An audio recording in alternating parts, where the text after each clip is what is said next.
이어서 이어가 볼게요.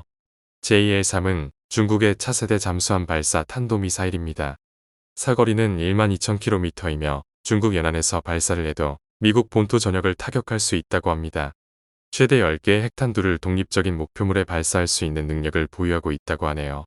JL-3은 중국 해군의 주력 핵잠수함인 공구사형 잠수함에 탑재가 되거나 미래에 배치가 될 공구륙형 핵추진 잠수함에 탑재가 될 예정이라고 합니다.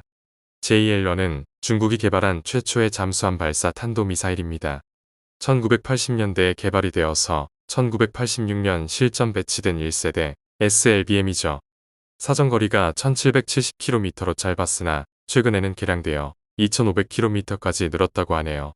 상대적으로 짧은 사거리로 주변국이나 인접 해역의 목표물을 타깃으로 하는데 전력에서 대부분은 물러난 것으로 알려져 있습니다. JL-2와 JL-3로 대체가 되고 있다고 하네요. 둥펑26D는 중국의 중거리 탄도미사일인 둥펑26의 개량형으로 특히 움직이는 목표물을 타격하는데 특화된 미사일이라고 합니다. 항공모함과 같은 대형 수상함을 공격하기 위해 특별히 개발된 대함탄도미사일입니다. 이 미사일의 사정거리는 4,000에서 5,000km로 괌의 앤더슨 공군기지를 사정권 안에 두고 있습니다. 둥펑26D는 미국의 항공모함 전력을 중국 본토와 멀리 떨어지게 하는 역할을 한다고 합니다. YJ-21은 중국의 초음속 대함 미사일입니다. 마하 6이나 종말적으로 마하 10까지 속도를 낼 수 있는 것으로 알려져 있습니다. 이는 현재의 미사일 방어 체제로는 요격이 불가능하다고 하네요.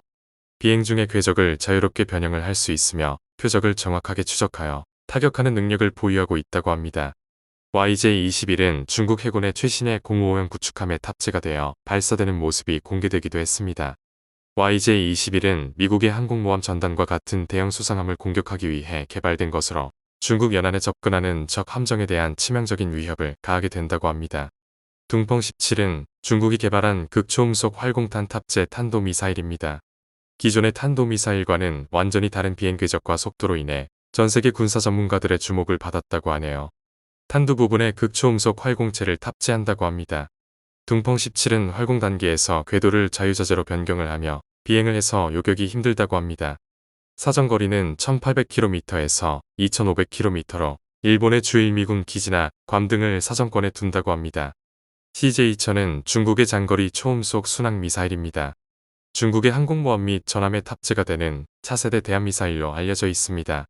초음속으로 비행하여 적의 미사일 방어체제를 돌파하는 능력을 보유하고 있다고 하죠. 사정거리가 길어 원거리의 적 함정을 타격할 수 있습니다. CJ-20A는 중국의 공중 발사형 장거리 순항 미사일입니다. 주로 중국의 주력 전략 폭격기인 H6 시리즈의 동체 아래에 장착이 되어 발사됩니다. 사거리는 2000km 이상으로 추정이 되고 이는 적의 방공망 바깥에서 안전하게 목표물을 공격하게 할 수 있게 해준다고 하네요. 핵탄두와 재래식탄두를 모두 장착할 수 있습니다. AJX-002는 중국이 개발한 차세대 스텔스 무인 공격기입니다. 인공지능을 통해 스스로 판단하고 비행하여 조종사의 지시 없이도 복잡한 작전을 수행할 수 있습니다. HSU-100은 중국이 개발한 대형 무인 잠수정입니다. 인공지능 기반의 항법 시스템과 임무 수행 능력을 갖추고 있어서 장시간 동안 자율적으로 작전 수행이 가능하다고 하네요. HQ-29는 중국이 개발한 고고도 미사일 방어체계입니다. 사드와 유사한 역할을 하는 것으로 알려져 있습니다. 중국의 방공망은 HQ-9과 같은 중고도 방어체계와 HQ-29와 같은 고고도 방어체계로 구성된 다층 방어망을 지향한다고 하네요. HQ-9C는 중국이 개발한 중장거리 지대공 미사일로 중국의 핵심 방공망을 책임지는 HQ-9 시리즈의 개량형입니다. 급시 후의 주시교행은 언제나 향기롭습니다.